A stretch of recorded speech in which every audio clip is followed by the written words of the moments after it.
고린도전서 15장 12절부터 34절까지의 말씀입니다.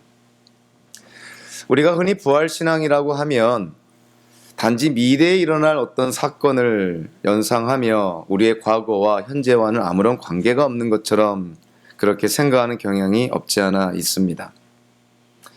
사도 바울은 오늘 본문의 앞 문맥인 고린도전서 15장 1절부터 11절까지를 통해서 복음의 핵심에 예수 그리스도의 부활이 있음을 강조하는데요. 특별히 오늘 이제 12절부터 34절까지의 본문을 통해서 예수님의 부활이 우리의 미래뿐만이 아니라 사실은 우리의 과거 그리고 우리의 현재에도 결정적인 중요한 역할과 의미를 갖고 있음을 저희들이 함께 깨닫는 귀한 시간이 되기를 바랍니다. 그래서 예수님의 부활을 전 시제적으로 과거, 현재, 미래적으로 우리가 총괄적으로 이해하는 그런 귀한 시간이 되기를 바랍니다. 오늘 본문을 통해서 이 고린도 교회 안에 산재되어 있는 그리고 만연되어 있는 수많은 그런 문제들, 어떤 잘못된 교리들, 또 교인들 간의 갈등을 일으키는 그런 문제들, 그 중에서 가장 심각한 그런 문제를 오늘 12절에서 사도 바울이 지적을 합니다. 오늘 12절에 보니까 그리스도께서 죽은 자 가운데서 다시 살아나셨다 전파되었거늘 너희 중에서 어떤 사람들은 어찌하여 죽은 자 가운데서 부활이 없다 하느냐. 즉 고린도 교회 안에 교회에 출석하는 교인들 가운데서 예수님의 부활을 부인하는 사람들이 있었다 하는 것이죠. 아마도 그 예수님의 부활을 부인하는 것뿐만이 아니라 예수님의 부활을 인정한다고 하더라도 육체적인 부활을 부인하는 어떤 그러한 사람들, 부활에 대한 잘못된 교리들이 이 고린도 교회 안에 아주 만연해 있었다는 것을 우리가 쉽게 추측을 할 수가 있습니다. 그래서 사도 바울이요, 이미 1절부터 11절까지를 통해서 예수님의 부활이 복음의 핵심적인 그런 사건이었음을 강조했듯이 이제 오늘 본문에서는 그 예수님의 부활을 좀 더 깊게 심층적으로 그리고 과거, 현재, 미래적인 전 시제를 다루면서 우리에게 예수님의 부활에 대한 의미를 설명해 줍니다.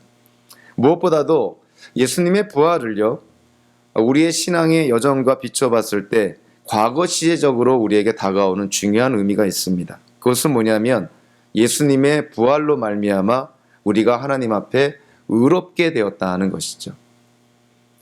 굉장히 중요한 그러한 이슈를 사도 바울이 지적을 합니다. 14절과 17절을 통해서 보니까 예수님께서 부활하지 않았다며 14절을 통해서 보니까 사도 바울이 전한 복음도 헛것이요, 그리고 고린도 교회 성도들의 믿음도 헛것이요, 그리고 17절을 보니까 예수님의 부활이 없다면 우리는 아직도 죄 가운데 있다, 이런 말씀을 합니다. 그러니까 예수님의 부활을 우리가 믿고 안 믿고가 이것이 선택적인 것이 아니라 정말 우리의 죄 문제를 해결하는 데 있어서 하나님 앞에 우리가 의롭다 칭함을 받는 데 있어서 필수적인 그러한 믿음의 요소라는 것이죠. 믿음의 내용이 되어야 된다는 것입니다. 그러니까 예수님의 부활은 하나님께서 우리를 의롭다 칭해 주시는 칭의, justification, 칭의의 필수적인 요소라 하는 것이죠. 이걸 좀 부정적으로 얘기하면 예수님의 부활을 받아들이질 못하고 예수님의 부활을 믿지를 못하고 수용하지 못한다 한다면 아직도 죄 문제가 해결되지 않은 것이고 하나님 앞에 의롭다 여김을 받지도 못하는 것이고 하나님이 의롭다고 여겨주지도 않는다는 것이죠.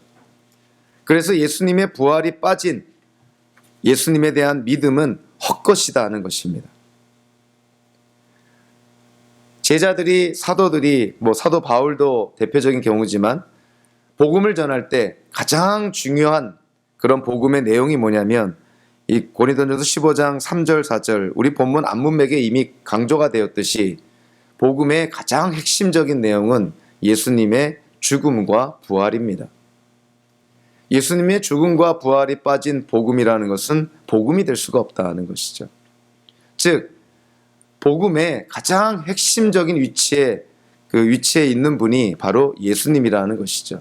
우리가 예수님을 믿는다고 한다면 그 예수님의 말씀과 가르침, 교훈 그런 것만 우리가 믿는 것이 아니라 예수님께 일어났던 역사적인 사건들을 우리가 믿는다는 것이죠. 예수님의 성육신을 우리가 믿는지, 십자가상에서 우리의 죄를 대속하시는 그런 예수님의 대속의 죽음을 우리가 믿는지, 정말 구약의 예언대로 증인들의 목격대로 예수님께서 3일 만에 부활하신 그 사건을 믿는지, 예수님께서 이 땅에 다시 오신다는 예수님의 재림에 대한 약속을 믿는지, 그 성육신, 대속의 죽음, 부활, 예수님의 재림, 이와 같은 것들을 우리가 믿을 때 우리는 비로소 예수님을 믿는다고 할 수가 있습니다. 예수님을 믿는다고 하면서 가장 중요한 이 예수님의 삶 속에서 일어났던 이 역사적인 사건을 우리가 믿지 않는다면 그것은 모순이라는 것이죠. 그래서 사도 바울이 오늘 본문을 통해서 예수님의 부활을 믿지 못한다면 여러분들이 예수님을 믿는다는 그 믿음도 헛것이고 아직도 죄 가운데 있고 하나님 앞에 의롭다 여김을 받지 못한다는 것이죠. 물론 우리가 의롭다 여김을 받는 데에는 사실은 두 가지 중요한 그런 의미가 있습니다. 이 법정적 개념으로 치면은 죄가 없다는 뜻이 의롭다는 것인데, 그러나 사실은 성경적으로 바라보면 의롭다 하는 개념은 법정적인 개념보다도 우선되는 게 뭐냐면 관계적인 개념입니다. 하나님과 우리 사이, 우리가 하나님 앞에 의롭게 여김을 받는다는 것은 우리가 하나님과 바른 관계를 맺고 있다는 것이죠. 부부관계가 의롭다는 것은 남편과 아내로서의 그런 바른 관계를 맺고 있다는 것이죠. 부모와 자녀가 의로운 관계다 하는 것은 부모는 부모의 역할을 다하고 자녀는 자녀의 도리를 다할 때 부모와 자녀의 관계가 의롭다, 우리가 이렇게 얘기를 합니다. 하나님께서 우리를 의롭다 여겨주시는 것은 하나님께서 하나님으로 계시고 우리는 우리의 위치에 있는 것이죠. 피조물일 뿐만이 아니라 하나님의 자녀로서 그 위치에 있을 때 하나님과 우리의 관계가 의로운 관계가 되는 것이죠. 로마서 4장을 통해서 우리가 바라보면 하나님께서 사도 바울을 통하여서 아브라함과 사라의 예를 듭니다. 아브라함과 사라가 이미 몸이 그 자식을 낳을 그럴 때가 지난 죽은 몸이었다는 것이죠. 아브라함이 하나님의 약속을 믿습니다. 너의 몸에서 난 그런 친자식을 통해서 너의 후손이 하늘의 별과 바다의 모래처럼 많아지게 될 것이다. 아브라함이 그 하나님의 약속을 믿습니다. 75살쯤에 그 약속을 받게 되는데 10년, 20년, 거의 100살이 다 돼가는 99살이 됐는데도 이 하나님의 약속이 이루어지고 성취되지가 않습니다. 그런데 로마서 4장을 통해서 보니까 그와 같은 환경 속에서도 이 아브라함의 믿음이 약해지지 않고 오히려 강해졌고 오히려 의심 가운데 들지 않고 확신을 갖게 됐고 하나님의 그런 약속이 지켜지지 않은 것으로 말미암아 절망에 빠지는 것이 아니라 오히려 하나님의 약속 때문에 더 소망을 붙들게 되었다, 이렇게 얘기를 합니다. 그러니까 아브라함이 하나님의 약속을 철저히 믿은 것이죠. 이제 25년이 가까워지는 그런 하나님의 약속이 이루어지지 않는 그런 상황 속에서 아브라함은 끝까지 하나님의 약속을 믿습니다. 그래서 결국은 하나님께서 그 아브라함이 하나님의 약속을 믿는 그 믿음을 보시고 아브라함을 의롭게 여겨주시는 것이죠. 믿음 때문에 아브라함을 의롭게 여겨주십니다. 그래서 믿음으로 의롭게 된다는 그 기원이 바로 이 아브라함으로부터 시작이 된 것이죠. 그래서 구약의 성도들도 구원받은 자들은 다 하나님께 대한 믿음으로 구원을 받습니다. 아브라함처럼 믿음으로 의롭게 된 것이죠. 아브라함이 하나님의 그 약속을 믿어서 하나님이 그를 의롭게 여겨주시고 그리고 하나님께서 아브라함을 의롭게 여겨주신 증거로 하나님이 보여주신 것이 뭐냐면 세상적으로 봤을 때 우리의 어떤 그런 생물학적으로 봤을 때 죽은 몸인 아브라함과 사라의 몸에서 생명이 탄생하게 된 것이죠. 이삭이 탄생하게 됩니다. 그래서 하나님이 아브라함에게 약속한 내가 너를 의롭게 여기겠다는 그 하나님의 약속이 이삭의 탄생을 통해서 증명이 된 것이죠. 마찬가지로 사도 바울이 그 아브라함과 사라의 역사적인 사건을 예를 들면서 그거를 우리와 적용을 시킵니다. 우리와 하나님과의 관계 속에 적용을 시키는 것이죠. 성경은 우리가 예수 그리스도를 믿으면 우리의 죄가 사함받고 영생을 누리게 되고 정죄받지 않고 하나님 나라 안에서 하나님과 영원한 삶을 누리게 될 것이라. 이제는 사탄이 지배하는 나라가 아니라 하나님의 아들의 나라로 우리의 시민권이 옮겨졌다고 하나님께서 그렇게 약속을 합니다. 우리가 하나님의 약속을 그 믿음으로 말미암아 하나님이 우리를 의롭게 해주셨다는 것이죠. 그런데 하나님께서 우리를 의롭게 해주신 그 증거로 어떠한 사건이 일어나게 되냐면 다름 아닌 예수님의 부활이라는 사건이 일어나게 됩니다. 죽은 예수님이 3일 만에 부활한 사건, 마치 죽은 몸이었던 아브라함과 사라의 몸을 통해서 이삭이 출생함으로 말미암아 아브라함을 의롭게 여기신다는 하나님의 약속이 실제로 실현된 것처럼 하나님의 약속을 믿는 모든 기독교인들을 하나님이 의롭다 여겨주셨는데 하나님이 우리를 의롭게 여겨주신 증거로 보여준 사건이 예수님의 부활이라는 것입니다. 그래서 로마서 4장 25절을 보면 이렇게 말씀을 합니다. 예수는 우리가 범죄한 것 때문에 내줌이 되고, 즉 우리가 범죄한 것 때문에 십자가에서 죽임을 당하시고, 그리고 이렇게 이어집니다. 또한 우리를 의롭다 하시기 위하여 살아나셨느니라. 하나님의 약속을 믿는 우리를 의롭게 여겨주셨다는 그 증거로 보여준 사건이 뭐냐면 예수님의 부활이라는 것이죠. 아브라함이 의롭다 여김을 받은 것도 하나님의 약속에 대한 믿음이고, 저와 여러분들이 의롭다 여김을 받은 것도 죽은 사람들 가운데서 예수님을 부활시킨 하나님의 약속을 믿음으로 말미암아 우리가 다 의롭게 여김을 받게 되었다는 것입니다.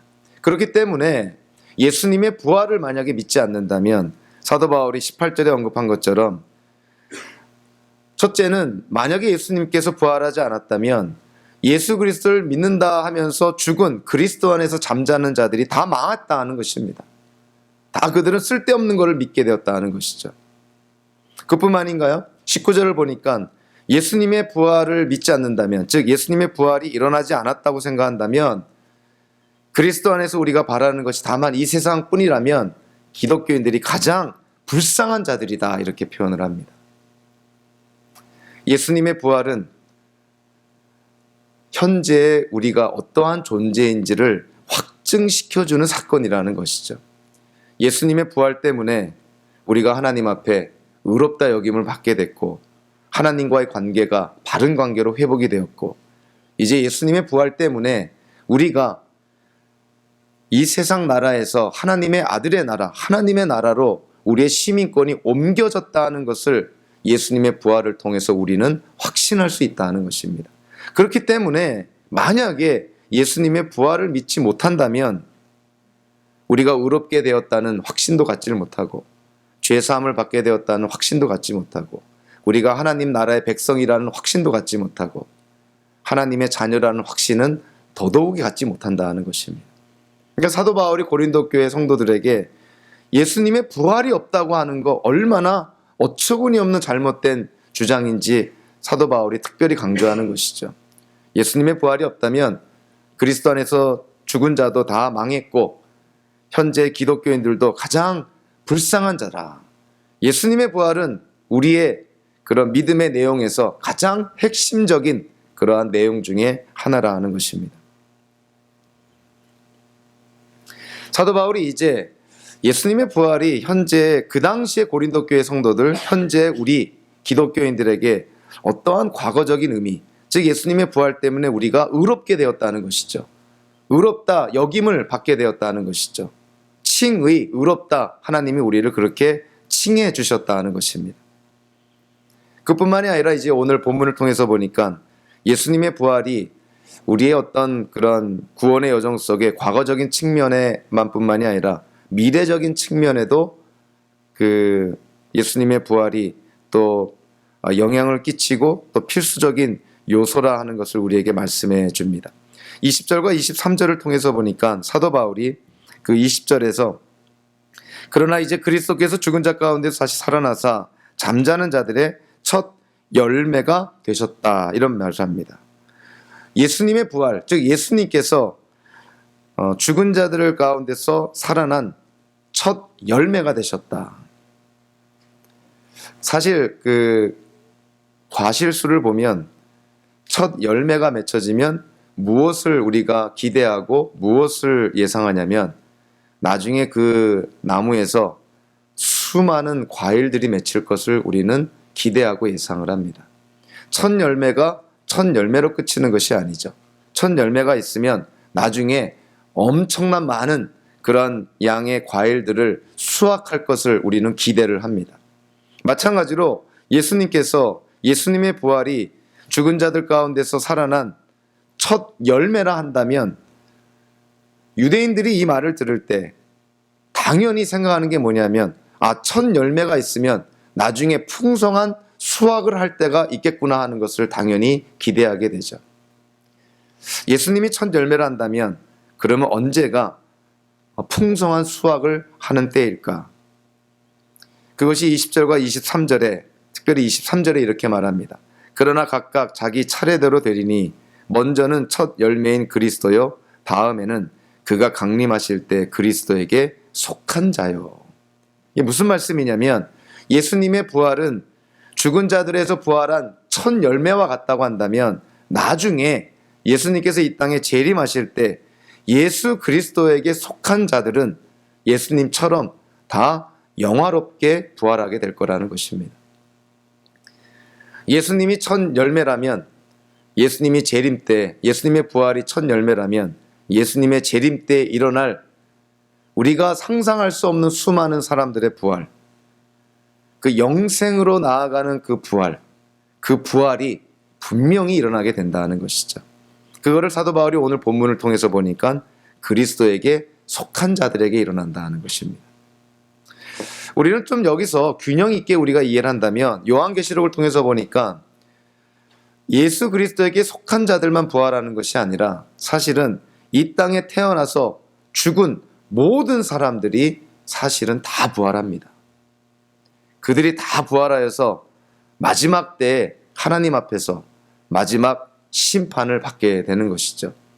그때 예수 그리스도에게 속한 자들은 영생을 누리게 되고 예수 그리스도에게 속하지 않은 자들은 그들의 행위대로 심판을 받게 된다고 그렇게 성경은 우리에게 말씀해 주고 있습니다. 오늘 본문에서는 사도 바울이 그런 일반적인 부활을 잠깐 제쳐두고 예수 그리스도에게 속한 자들의 부활만 언급한 것이죠. 예수 그리스도에게 속한 자들은 부활하여서 다시 죽는 것이 아니라 영생을 누리게 된다. 즉 예수님의 부활이 첫 열매인 것처럼 예수 그리스도에게 속한 자들의 부활이 풍성한 수확을 그렇게 보게 될 거라는 것입니다. 사도 바울은 오늘 이 본문에서 예수님의 부활이 우리가 나중에 영생을 위한 부활, 영화롭게 되는 어떤 그런 부활의 어떤 첫 열매처럼 우리에게 보여준다고 말씀하고 있는데 사도 바울은 다른 서신서에서는 좀 다르게 묘사를 합니다. 예를 들면 고린도 후서 1장 22절 같은 데에서는 이렇게 말합니다. 그가 또한 우리에게 인치시고 보증으로 우리 마음에 성령을 주셨느니라.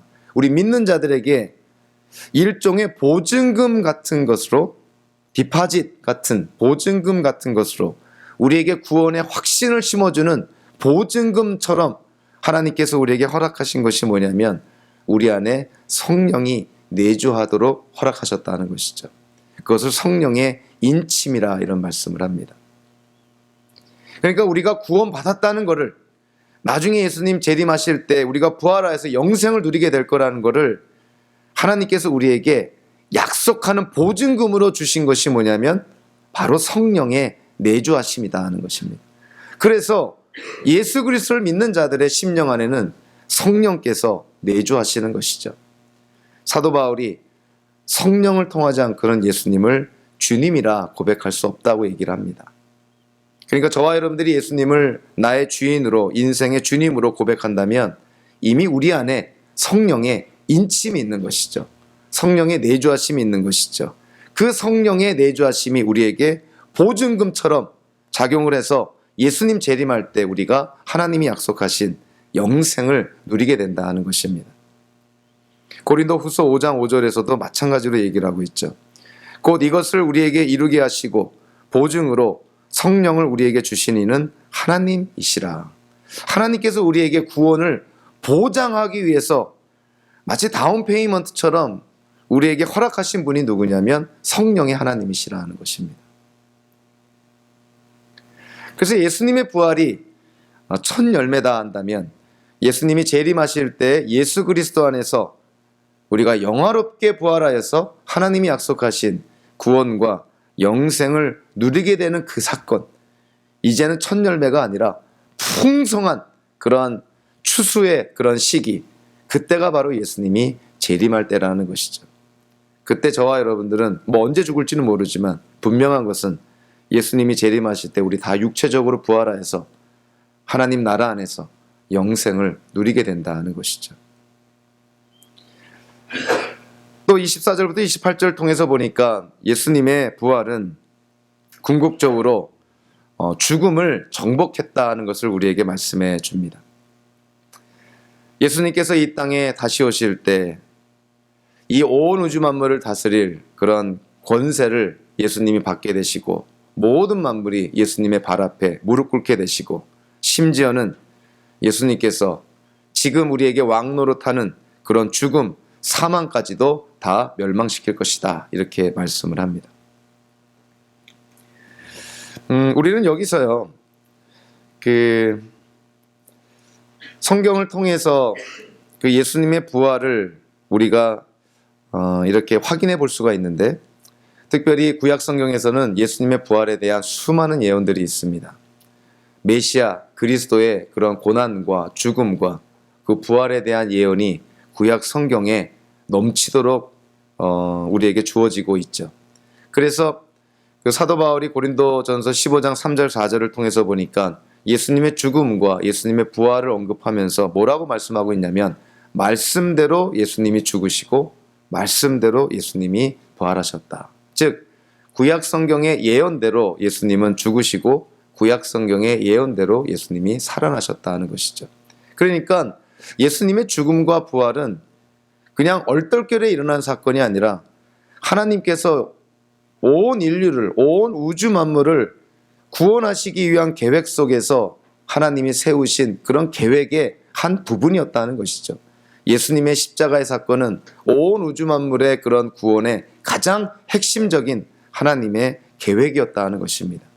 그래서 예수님께서 이 땅에 오셨을 때 삼위일체 하나님의 그 2위 되시는 예수님께서 이 우주 만물이 세상이 어떤지 구경하러 내려오신 것이 아니라 예수님이 이 땅에 성육신하여 내려오신 유일한 이유가 뭐냐면 바로 성부의 하나님이 세우신 구원의 계획을 이루고 성취하기 위해서 내려오신 것이죠.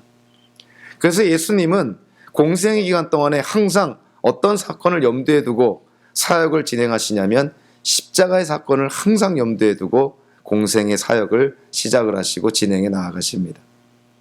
예수님이 항상 내 때가 아직 이르지 않았다 이런 표현을 할 때 그 때, 그것은 항상 십자가의 사건을 의미하는 것이죠. 그래서 예수님의 이 땅에서의 삶의 궁극적인 목적은 뭐였냐면 바로 십자가의 사건입니다. 구약에서 예언된 그런 메시아 그리스도의 그런 죽음과 부활, 온 인류의 죄를 대속하는 이 십자가의 죽음, 또 예수 그리스도 안에서 예수님을 믿는 자들을 의롭게 하는 예수님의 부활, 이 모든 것이 다 구약의 예언의 성취라는 것이죠. 그뿐만이 아니라 실제로 예수님의 제자들 또 사도들은 예수님의 부활을 목격을 합니다. 우리 앞의 문맥을 통해서 보니까 이 고린도전서 15장 1절부터 11절까지를 통해서 보니까 예수님의 부활을 목격한 사람이, 예수님의 육체적인 부활을 목격한 사람들을 사도 바울이 쭉 언급을 합니다. 그 15장 그 5절부터 이렇게 쭉 보면은 게바 베드로에게 보이시고 12제자에게 그리고 500여 형제에게 그 다음에 야고보에게 그리고 모든 사도에게 8절에 맨 나중에 만삭되지 못하여 난 자 같은 4개, 즉 사도 바울에게도 보이셨다. 그 예수님의 육체적 부활을 목격한 사람들이 이렇게 많이 있다는 것이죠. 성경학자들은 예수님의 그런 십자가의 사건을 AD 30년이나 또는 AD 33년 둘 중에 한 해에 일어났다고 그렇게 이해를 합니다. 아직도 양쪽의 주장이 팽팽해서 AD 30년에 일어났는지 33년에 일어났는지는 우리는 알 수는 없지만 이 고린도전서가 쓰여졌을 때는 AD 한 55년쯤 된 것이죠. 사도 바울이 이 고린도전서를 써서 편지를 써서 고린도 교회 성도들이 이 편지를 읽을 때 예수님의 십자가의 사건으로부터 몇 년이 지났냐면 고작 기껏해야 25년밖에 지나지 않은 것이죠. 그러니까 사도 바울이 그런 것이에요. 예수님의 부활을 못 믿겠거든 예수님의 육체적 부활을 목격한 증인들에게 한번 확인해 보라 하는 것입니다. 아직도 허다한 사람들이 살아있다는 것이죠. 25년밖에 안 됐으니까. 제가 미국 온 지 올해가 햇수로 27년인데 27년 전의 일이 생생하게 기억나거든요.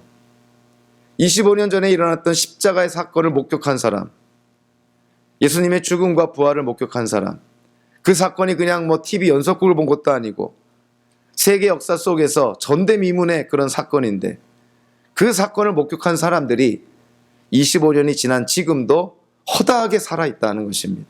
그래서 사도 바울이 예수님의 부활을 못 믿겠거든, 내 말을 못 믿겠거든 그들에게 한번 물어봐라. 증인들이 살아있으니까.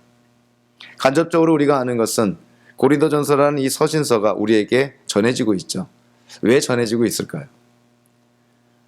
만약에 사도 바울이 그렇게 강조한 것처럼 예수님의 부활을 목격한 증인들이 만약에 존재하지 않았다면, 사도 바울의 서신서의 이 내용이 만약에 가짜라고 판명이 됐다면 이 서신서가 2000년이 지난 지금 우리에게까지 전해질 리가 없는 것이죠. 이 고린도전서라는 이 서신서의 내용은 이미 그 당시에 다 검증이 된 것이죠. 예수님의 부활을 목격한 자들이 증인으로 남아있고, 아마 이 서신서를 읽은 고린도 교회 성도들 중에는 아마 관심이 많은 사람들은 아마 증인들을 찾아가서 아마 물어봤을 것입니다. 당신 진짜 예수님의 육체적 부활하신 예수님을 목격했느냐? 확인을 받고, 그래서 사도 바울의 이 서신서의 내용이 진리라는 것을 깨닫고 결국 이 고린도전서가 정경 안에 들어가서 현재 우리에게까지 내려오게 된 것이죠. 예수님의 부활은 역사적 사건이었다 하는 것입니다. 예수님이 부활하시고 하루 이틀 있다가 승천하신 것이 아닙니다. 성경의 기록을 보면 부활하시고 나서 40일 동안 지구상에 계십니다. 40일 동안 얼마나 많은 사람들에게 보여줬을까. 심지어는 예수님께서 부활하신 이후에 제자들이 보는 앞에서 이 갈릴리 호숫가에서 생선을 드시는 장면까지 사도 누가는 기록을 하고 있습니다.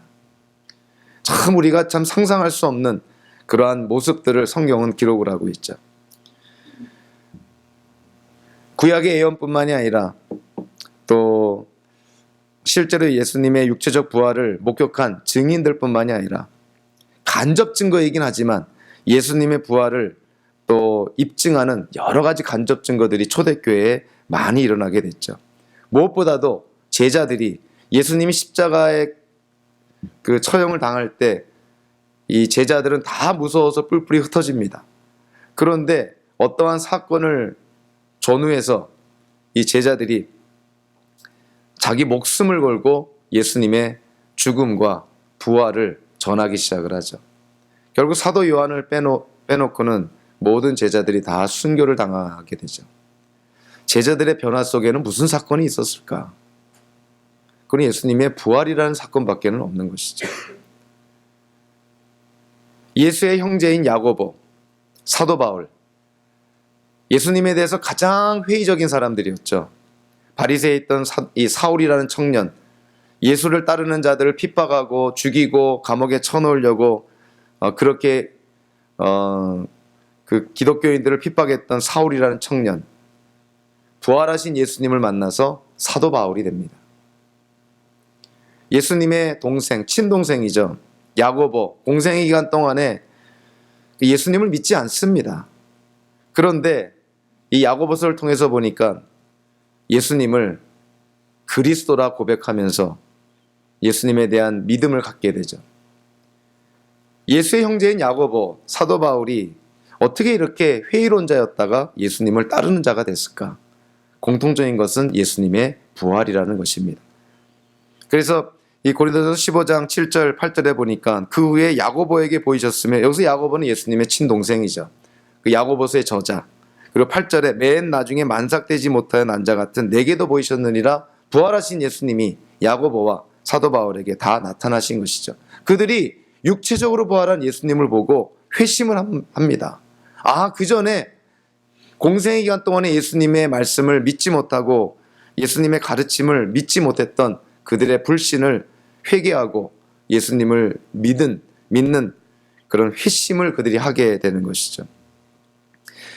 그리고 이 정황적으로 많은 그런 유대의 사회에 변화가 일어나게 됩니다. 그리스도인들은, 예수를 믿는 자들은 더 이상 동물로 희생 제사를 드리지 않습니다. 그리고 이제 예수를 믿는 자들은, 초대교회 기독교인들은 수천 년 동안 토요일에 들어왔던 안식일 대신에 예수님의 부활을 기념하는 주일을 지키게 되죠. 그리고 유대인들은 유일신론을 믿습니다. 성부의 하나님 한 분만을 믿었는데 초대교회 기독교인들은 성부, 성자, 성령 삼위일체 하나님을 믿게 되는 것이죠. 이와 같은 변화, 이런 변화들이 과연 어떻게 해서 생겨나게 됐을까? 유대인들은 수천 년 동안 할례를 행하고 유월절을 지킵니다. 그러나 초대교회 기독교인들은 할례 대신에 세례를 행하고 유월절 대신에 성찬식을 거행을 하죠. 이런 어떤 변화들이 과연 무슨 사건을 통하여서 이러한 변화들이 일어났는가? 그것은 예수님의 십자가상에서의 죽음과 부활이라는 것입니다.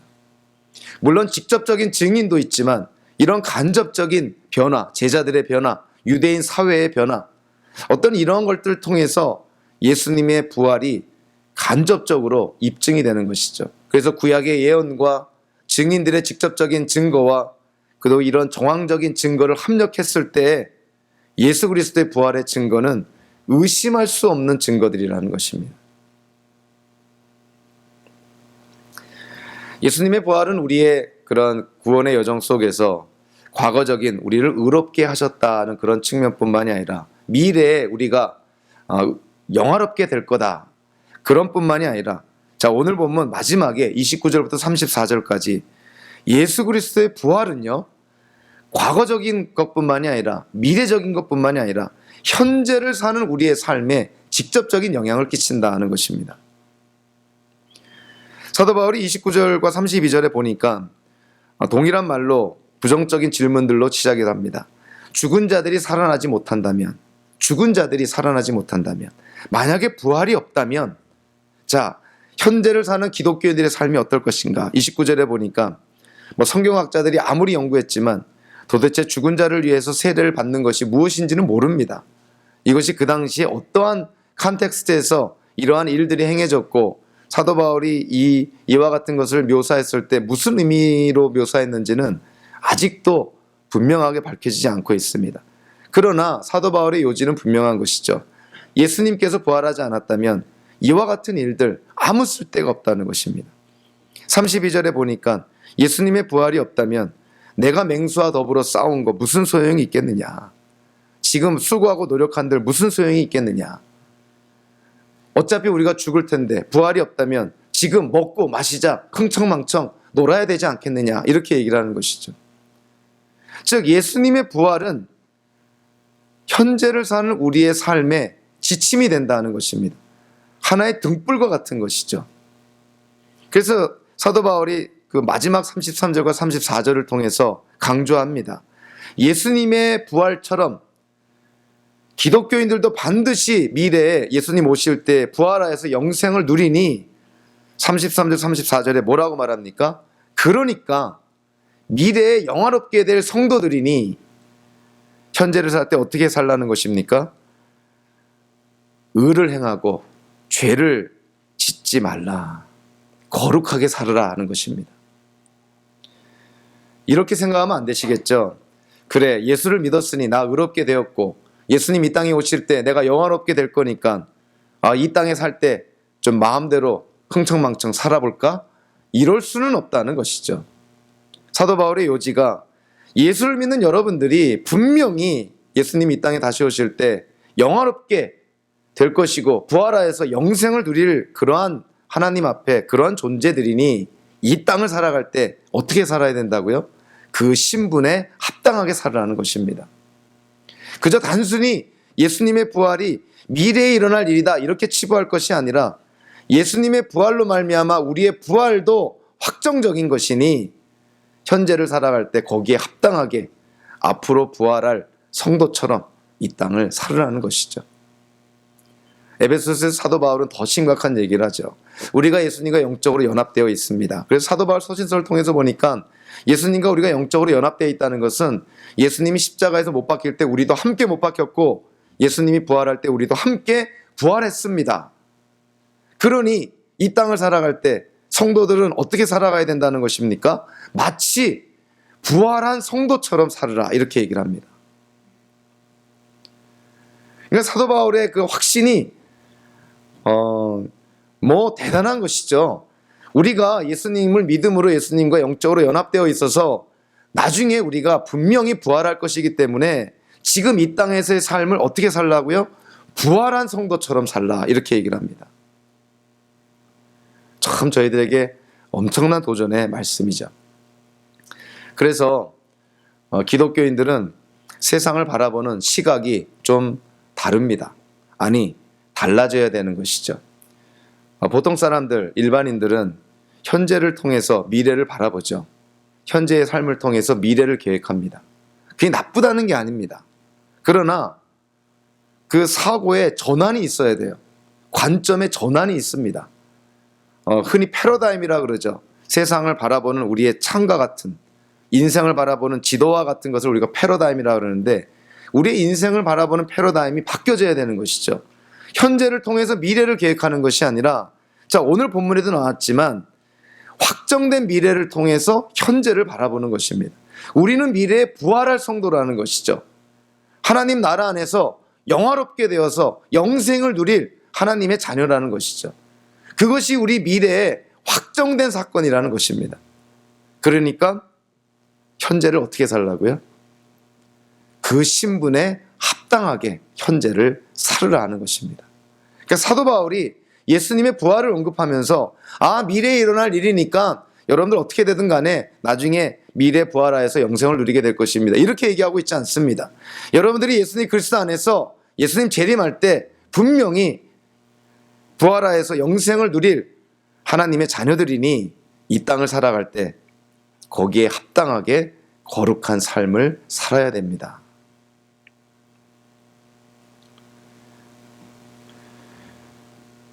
예수님의 부활이 없다면 우리도 결코 의롭다 여김을 받을 수 없습니다. 예수님의 부활이 없다면 우리의 미래는 없고 현재의 삶도 의미가 없다 하는 것이 사도 바울의 요지입니다. 그러니까 예수님의 부활은 우리의 과거, 미래, 현재, 우리의 모든 삶에 직접적인 영향을 끼친다 하는 것이죠. 여러분들 복음서를 읽다 보면 예수님의 죽음과 부활과 관계돼서 눈여겨보면 하나의 그러한 사실이 눈에 들어옵니다. 그것은 뭐냐면 예수님이 공생의 기간 동안에 단 한 번도 장례식 설교를 한 적이 없다는 것이죠. 죽은 자를 살리면 살렸지 장례식에 가서 설교를 한 적은 없습니다.